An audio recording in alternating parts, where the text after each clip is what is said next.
pesan yang sangat berarti gitu untuk bisa ditonton secara audiovisual, bukan hanya dari baca buku. Itu alasannya kenapa kami ingin mengaliwanakan ke audiovisual sebuah layar lebar. Iya, dan di akhir trailer kan tadi kita lihat ada barcode ya Bu ya. Nah ini boleh dijelaskan ke teman-teman media mungkin fungsinya? Iya, jadi barcode itu kalau di scan itu nanti masuk ke dalam satu websitenya Rumah Untuk Ellie. Di situ kita bisa cerita, bisa sharing tentang luka kita pada saat kita dulu dibully, bahwa maupun kita sebagai pelaku ataupun sebagai korban gitu. Jadi jangan lupa untuk tetap ngikutin semua perkembangan Rumah Untuk Ellie di website tersebut, dan nanti kita akan memilih beberapa cerita yang ada di sana untuk kita hadirkan di ending film dari Rumah Untuk Ellie. Wow, boleh tepuk tangan untuk Falcon Pictures teman-teman.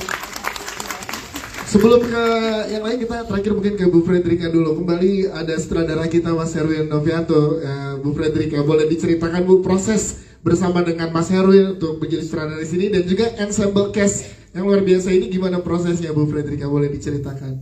Prosesnya kalau memilih Mas Herwin, karena perjalanan kita udah lama gitu ya, udah sekian tahun, dan film-film yang kita lahirkan bersama dengan Mas Herwin penuh dengan emosi gitu, seperti yang diperlukan juga di film ini gitu, Rumah Untuk Ellie. Kalau tentang pemainnya, kami berasanya bahwa ini dari awal cerita sampai akhir cerita adalah cerita tentang Ellie. Jadi kalau Ellie-nya nggak kuat, filmnya kelar gitu. Jadi kamu milih Anantia, kami percaya bahwa Anantia bisa bawa film ini dari awal sampai akhir, dan juga sama Mas Rizky Hambono tentunya, dan jajaran di sini yang kami berpikirnya memang harus regenerasi semua aktor-aktor muda, dan juga didukung sama Mbak Tika Bravani, sama pemain-pemain semua yang ada di sini gitu. Ya, si Ibu Fredrika, terima kasih, tepuk tangan sekali lagi buat Ibu Fredrika. Kita ke Mas Herwin Novianto sebagai sutradara. Mas, kita tahu yang hadir di sini pun sebagian besar udah baca dan cinta banget sama novelnya Mas. Saat dipercaya oleh Falcon Pictures untuk mendirect Rumah Untuk Ellie ini seperti apa Mas? Boleh diceritakan bagaimana serunya proses ini? Silahkan. Ya, selamat siang semuanya. Assalamualaikum. Suaranya jadi jelek nih. Silakan Mas Herwin. Apa namanya? Saya sih waktu pertama jadi dikasih sama Bu Fredrika sama Pak Navin suruh baca novelnya Ellie, saya baca. Wah, menurut saya ini relate banget nih dengan keadaan sekarang gitu, tentang pembulian dan lain-lain. Jadi saya antusias sekali untuk membacakannya. Lalu dari awal memang kita cari schedule-nya si anak kecil ini nih. Saya bilang kalau nggak dia yang main saya nggak mau syuting, saya bilang. Wow. Akhirnya dikunci. Tapi akhirnya saya dapat teman-teman seumuran saya ini semua nih. Mainnya keren banget. Jadi semua seumuran maksudnya, jadi nggak ada gap generation tuh, nggak ada. Yang paling tua cuma saya. Seumuran sama saya. Saya waktu kemarin reading udah ketemu dengan mereka, tapi saya lihat pas waktu onset gitu, yang anak-anak sekarang bilang amazing banget gitu. Amazing banget. Anak-anak ini gila mainnya. Mungkin ini bisa jadi generasi penerus nanti untuk aktor di Indonesia sih. Karena energi yang diberikan pemain ini berasa juga sampai ke filmmaker berarti Mas ya? Iya betul, sampai saya di rumah istri saya kaget, loh kok jadi muda katanya. Karena saya lihat sama mereka nih. Saya senang banget sih, maksudnya sangat gembira, hasilnya juga maksimal. Jadi ini juga bukan sebuah cuman bercerita tentang film, tapi kita mau menampilkan cerita di balik ini gitu. Ada pesan yang harus disampaikan kepada masyarakat Indonesia. Yes, kan ada ekspektasi yang luar biasa juga Mas dari teman-teman pembaca. Ini gimana Mas Herwin mengakomodir dari sebuah novel menjadi ke audiovisual? Ya perlu digarisbawahi juga bahwa kalau kita sudah alih wahana atau alih media gitu, mungkin ada beberapa yang memang harus tidak kita tampilkan, karena kalau di novel kan biasanya ceritanya itu kan kemana-mana, setiap ABCD orang punya imajinasi sendiri. Tapi di film ini saya bikin patokan bahwa ini berceritanya seperti ini gitu. Memang ada beberapa yang memang harus kita tarik atau kita tambahkan karakter atau apa untuk memperkaya filmnya sih. Yes. Karena kalau si Mbak Diu. Nah, Nah, ini ada Diu. ini penulisnya Edan juga saya bilang. Kalau kita tampilkan semua agak berat sih, tapi yang ini bagi saya masih bisa untuk dilihat, hayati dengan baik sih. Terima kasih, tepuk tangan untuk sutradara kita Mas Herwin Novianto. Kita ke Anantia Kirana sebagai Eli di sini. Tepuk tangan dong buat Anantia. Tadi Mas Herwin bilang dongeng nggak mau syuting kalau Elinya bukan kamu. Nah, ini buat kamu jadi sebuah tanggung jawab yang besar. Ini gimana dipercaya menjadi Eli di Rumah Untuk Eli Anantia? Silakan. Suatu kesempatan banget, sebelumnya selamat siang semuanya. Iya, ini suatu kesempatan banget buat aku untuk bisa bergabung di film ini dan memerankan karakter Ellie ini, yang dimana pas aku baca sinopsisnya, terus aku juga baca taunya, aku tahu ini bakal jadi tantangan banget buat aku dan bakal jadi hal yang baru banget buat aku. Walaupun aku sebenarnya awalnya jujur pressure banget karena it's based on best-selling novel, ya agak takut. Cuman alhamdulillah aku dapat kepercayaan dari Okon, Ibu Frederica dan Om Herwin. Jadi aku bener-bener, dan kakak-kakak semuanya. Oh, kakak Herwin. Kakak Herwin. Nanti kalau press con Kak Herwin, kalau di set boleh Om lagi nanti ya. Oke. Iya, dan alhamdulillah aku dapat kepercayaan itu dan aku bener-bener berusaha banget yang terbaik buat film ini, dan aku harap semoga nanti semua orang bisa suka dengan filmnya dan bisa mengapresiasi film ini. Terima kasih. Anantia, gimana nge-build chemistry dengan teman-teman yang lain yang ada di sini untuk di set? Boleh ceritakan dong serunya? Seru banget syuting sama kakak-kakak ini. Kenapa? Karena ada internal joke kayaknya. Serunya gimana, boleh ceritakan? Karena jujur aku tuh jarang banget dapat lawan main yang seumuran aku, dan di sini tuh banyak banget. Jadi aku ngerasa kayak dan aku anak pertama, jadi aku ngerasa aku punya banyak banget kakak pas syuting ini. Terus dari awal reading sampai syuting, aku nggak ngerti kenapa obrolan kita selalu nyambung terus. Terus juga kita selalu ngobrol terus. Jadinya waktu pas di set, pas syuting, kita ngerasa, aku sih, ya semoga kakak-kakak juga ngerasa aku ngerasa udah cair banget. Yes, itu ke teman-teman. Kalau kakak Rizky dan kakak Tika berapa adik gimana? Sama ya? Bang juga, iya. Yeah. Karena udah ya semuran.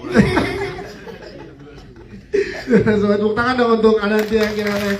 Terima kasih. Tapi kita ke jajaran case yang lain, tapi kita pengen tanya di sini sudah ada perwakilan dari KPAI, Ibu Silvana Maria. Kita pengen tahu Ibu dari KPAI melihat Falcon Pictures sebagai rumah produksi membuat Rumah Untuk Eli yang isunya sangat luar biasa, apalagi untuk anak-anak. Nah, Ibu Silvana, bagaimana tanggapannya terkait film Rumah Untuk Eli ini? Silakan. Ya, terima kasih. Selamat siang menjelang sore semuanya. Pertama-tama atas nama KPAI dan pribadi saya mengucapkan selamat kepada Falcon Pictures dan terutama para pemain. Kamu keren banget, penulis, sutradara, produser, semuanya luar biasa ya di tengah-tengah kelangkaan film-film yang menghibur tapi sekaligus mengedukasi. Ada film Rumah Untuk Eli ini patut diapresiasi. Saya mendorong agar masyarakat Indonesia belajarlah dari film ini. Mengapa? Karena masalah bullying yang dialami oleh anak bukan hanya masalah nasional, ini masalah global ya, di seluruh dunia. Laporan-laporan lembaga HAM, PBB, baik yang terkait dengan anak, UNICEF maupun yang bukan, UNESCO misalnya, mereka mengatakan bahwa lebih dari 20% anak-anak usia 12-18 tahun di dunia ini pernah mengalami bullying. Dan di Indonesia bullying itu bahkan 5-6 tahun yang lalu dinyatakan sebagai salah satu masalah paling serius yang dihadapi anak-anak di sekolah. Dan laporan ke KPAI itu bullying adalah jenis kekerasan terhadap anak kedua tertinggi yang dilaporkan kepada KPAI. Padahal bullying ini termasuk sebenarnya fenomena gunung es, artinya yang dilaporkan kepada pihak-pihak yang bisa membantu itu jumlahnya jauh lebih sedikit dari kasusnya. Kasus yang sebenarnya jauh lebih banyak. Jadi ini termasuk kasus yang underreported, kasus yang tidak selalu dilaporkan oleh korban. Kenapa tidak dilaporkan? Karena korban umumnya malu atau takut terutama pada pembalasan. Jadi ketika pemerintah Indonesia sudah mengatakan bahwa bullying adalah salah satu dari 3 masalah besar yang dihadapi anak-anak di sekolah yang harus ditangani oleh semua pihak, ada film ini. Saya berharap film ini membangkitkan semangat dan rasa tanggung jawab kita semua untuk melihat betapa berbahayanya bullying yang hampir menjadi seperti subculture di Indonesia ya. Karena saya bertemu dengan ribuan anak dalam rangka tugas saya beberapa tahun terakhir ini. Kalau istilahnya gitu, saya bicara sama 10 anak, ada 15 cerita bullying ya. Itu target bully itu ya, mulai dari nama orang tua ya, kondisi fisik, body shaming, hingga bullying karena anak ini orang tuanya punya pilihan politik yang berbeda. Anak nggak tuh, apa urusannya gitu ya. Tapi memang ini suatu masalah yang serius. Intinya mari setelah film nonton dulu filmnya ya, Rumah Untuk Ali ini, dan mudah-mudahan film ini menginspirasi dan mendorong kita semua untuk bergerak mengakhiri bullying. Terima kasih sekali lagi. Terima kasih. Berarti KPI bersama Ibu Silvana Maria siap mensupport film Rumah Untuk Eli ini ya Bu ya.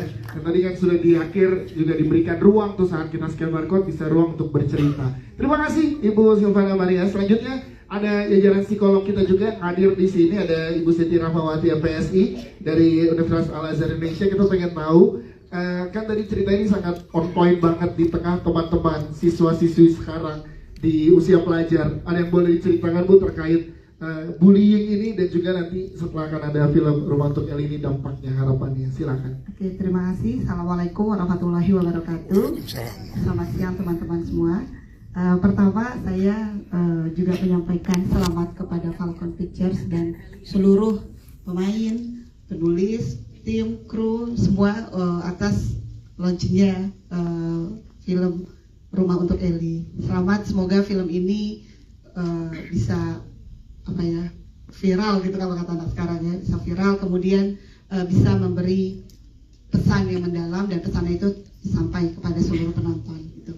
Kemudian tadi yang disampaikan juga oleh Ibu Silvana bahwa bully itu sangat relate dengan kehidupan anak-anak sekarang gitu ya, karena bisa dikatakan tadi data KPAI juga sangat lengkap. Bully itu terjadi bahkan mulai dari anak TK pun sekarang juga sudah ada laporan bahwa mengalami bully. Tidak hanya menjadi korban, bahkan anak TK juga sudah menjadi pelaku. Dari mana mereka bisa menjadi pelaku? Karena mereka melihat ya ada proses coping, mencontoh gitu ya. Mereka melihat sekeliling mereka, terutama juga sekarang dengan adanya medsos. Ya, tadi saya cukup kaget ketika mendengar penulis kita gitu ya, ternyata memanfaatkan medsos untuk menulis cerita. Ini bisa menjadi salah satu sisi positif penggunaan media sosial untuk menghasilkan sebuah karya yang ternyata bisa mendatangkan keuntungan positif yang sangat banyak ya. Kemudian kembali ke bullying, ini sangat relate sekali, dan isu-isu bullying ini ternyata tidak hanya dilakukan oleh katakanlah teman atau kalau dulu ada geng ya istilahnya gitu ya, kelompok-kelompok yang lain gitu ya, misalnya satu kelompok dengan kelompok yang lain berbeda, kemudian merasa tidak nyaman, akhirnya melakukan bullying. Bahkan ternyata dari film ini kita lihat bahwa bullying itu juga dilakukan oleh anggota keluarga sendiri. Ya mungkin tanpa sadar melakukannya, menganggap itu hanya pelampiasan emosi atau mengungkapkan kekesalan dan lain sebagainya. Tapi ternyata dampak yang ditimbulkan pada korban itu sangat luar biasa. Kemudian bicara tentang dampak bully, selain di pendidikan juga ya, di klinis juga gitu ya, saya mendapati beberapa korban bully itu juga mengalami masalah kejiwaan akhirnya. Jadi akhirnya mengalami masalah mental gitu ya. Ada siswi SMP yang mengalami bully sampai akhirnya berhenti sekolah, kemudian muncul halusinasi karena di sekolah dulu sering dibilang kamu anak nakal, jadi halusinasinya juga saya anak nakal seperti itu. Kemudian orang tuanya juga akhirnya membawa ke profesional untuk konseling dan berobat gitu ya. Bahkan juga banyak sekali juga kasus-kasus tadi Bu Silvana bilang bahwa banyak sekali yang tidak terlaporkan karena malu gitu ya, karena merasa aib gitu ya, apalagi kalau misalnya jenis-jenis perlakuan yang diterima itu dianggap tidak wajar gitu ya. Nah, dari film ini saya berharap Falcon dan kita semua bisa menyuarakan untuk stop bullying. Mari kita sama-sama lewat film ini kita kampanyekan anti bullying. Kenapa? Karena bullying itu bisa terus menerus gitu ya. Kalau nggak di stop dari kita, nggak di stop dari sekarang, itu akan terus menerus, dan korban hari ini bisa menjadi pelaku esok hari. Yang itu yang kita harapkan tidak terjadi lagi. Gitu aja dari saya. Baik, terima kasih tepuk tangan untuk Ibu Siti Rahmawati. Jadi dampaknya sangat luar biasa ya ke anak-anak usianya berapapun dari mulai TK sampai pun dewasa. Terima kasih Ibu Siti. Kita ada Ibu Ana Surtiatiani juga. Kita pengen tahu dari ranah dampak ke keluarga, karena tadi kita lihat kan juga ada peran keluarga di dalam trailernya, dan Ibu Ana juga berhubungan langsung dengan keluarga, dan yang nanti nonton pun juga mungkin banget akan didampingi oleh keluarga-keluarga mereka. Gimana Ibu tanggapannya terkait film ini dan cakupannya terhadap keluarga? Silakan. Baik, terima kasih. Assalamualaikum warahmatullahi wabarakatuh. Salam sejahtera dan selamat siang buat kita semua. Saya pertama juga nih mau memberikan selamat pada Falcon dan semua rekan-rekan di sini, teman-teman di sini, luar biasa banget kerja kerasnya ya untuk bisa membuat film ini. Kemudian saya terus terang pertama kali membaca sinopsisnya, di tengah-tengah nih saya berhenti dulu. Untuk apa? Untuk tarik nafas. Karena lumayan ya, lumayan mendebarkan ya ceritanya, dan terus terang memang kisah-kisah seperti ini banyak sekali ditemui di ruang-ruang praktek psikologi. Apalagi saya prakteknya tuh sebagai seorang psikolog keluarga gitu. Dan ini dalam trailernya tadi, ini kan juga diperlihatkan betapa bullying pertama yang dialami oleh Ellie bahkan dari keluarganya sendiri. Dan ketika ini sudah dilakukan oleh keluarganya sendiri, ini bisa dibilang bukan hanya sekedar bullying saja, tapi terus terang merupakan kekerasan dalam rumah tangga gitu ya. Dan harusnya kalau kita mengetahui ada keluarga yang mengalami seperti ini, kita punya kewajiban untuk melaporkannya.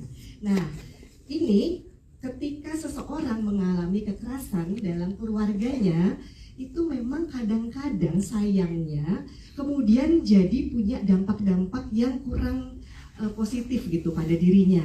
Misalnya dia kemudian jadi merasa rendah diri, tidak yakin bahwa dirinya ini perlu dihargai oleh orang lain. Dan ketika kemudian dia masuk ke dunia sekolah, dengan lebih mudahnya dia mendapatkan bullying dari teman-temannya. Artinya apa yang terjadi di keluarga sering kali kemudian menjadi cikal bakal dari nasibnya kemudian ketika dia di sekolah. Dan ketika ini berlanjut di dunia sekolah, maka ini kemungkinan menjadi peristiwa yang traumatik bagi dia, dan bisa saja berdampak sampai dia usia dewasa, atau bahkan dia bawa sampai dia memiliki keluarganya sendiri dan lain sebagainya. Cukup banyak misalnya ketika seseorang dulunya sering menjadi korban bullying, lalu kemudian dia menjadi pelaku seperti yang tadi Ibu Rahma sudah sampaikan.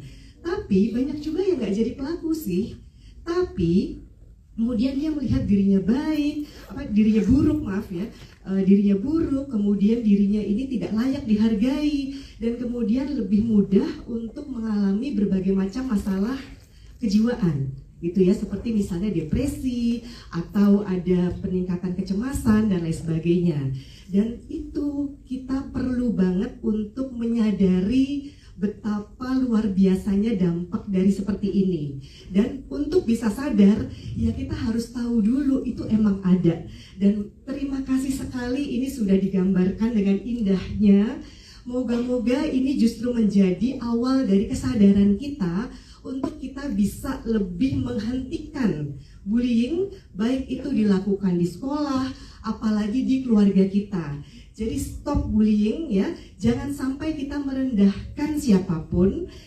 Siapapun yang ada di rumah kita perlu kita hargai, perlu kita anggap setara, dan disitulah sebetulnya kita bisa membuat semua orang punya kesehatan jiwa, kesehatan mental yang lebih baik lagi.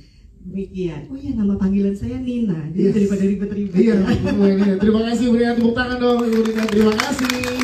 Oh, ini dongengnya sangat luar biasa untuk anak-anak maupun keluarga. Justru rumah pertama di keluarga ya. Baik, kita ke Liu sebagai penulis novelnya. Tepuk tangan dong untuk Liu. Mas Arif boleh pinjam mikrofonnya? Oke, silahkan. Liu, bagaimana boleh diceritakan ke teman-teman pembaca cerita kamu yang ada di sini dan ke teman-teman media, karya kamu diangkat dan diadaptasi menjadi sebuah film. Liu, silakan. Semuanya selamat siang. Selamat siang. Aku sendiri buat cerita aku yang novel Rumah Untuk Ellie difilmkan ini sangat merasa senang karena dan punya kebanggaan rasa bangga pada diri sendiri yang tentunya karena bisa membuat banyak orang mengetahui cerita yang aku buat. Terus karena Jadi luar biasanya setelah lewat tulisan dan sebentar lagi lewat film ya. Jadi karya kamu bisa berdampak luar biasa buat teman-teman, semoga nggak mengalami bullying itu ya pesannya ya. kayak semoga dari film ini banyak yang nonton, semoga dari situ kita bisa mengambil pelajaran yang dimana kita tahu bahwa dampak bullying itu sangat besar dan sangat fatal bagi kehidupan orang yang menjadi korban. Itu juga sangat tidak bisa dinormalisasikan dan aku berterima kasih banyak kepada pihak Falcon, produser, mainnya semua karena aku sangat berterima kasih sudah memfilmkan Ellie dengan baik. Yes, tepuk tangan dong untuk Liu. Terima kasih. Kita ke Mbak Lota sebagai penulis skenario, kita pengen tahu Mbak ceritakan boleh sedikit ke teman-teman media bagaimana tantangannya saat